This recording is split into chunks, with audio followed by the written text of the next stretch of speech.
Horlama ve uyku apnesi hastalığı denince bizim için önemli bölgeler neler? 1. Burun. Burun, horlama ve uyku apnesine en az etki eden yer.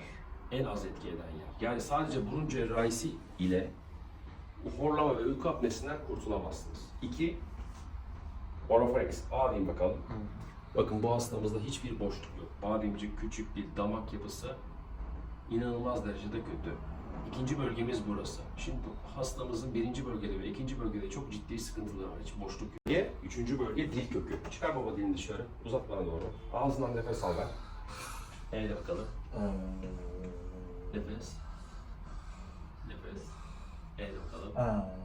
Dil kökü açık. Demek ki bu hastamız cerrahi müdahale ile tedavi olabilir. CPAP cihazı kullanmasına gerek kalmadan ameliyatla kurtarırız.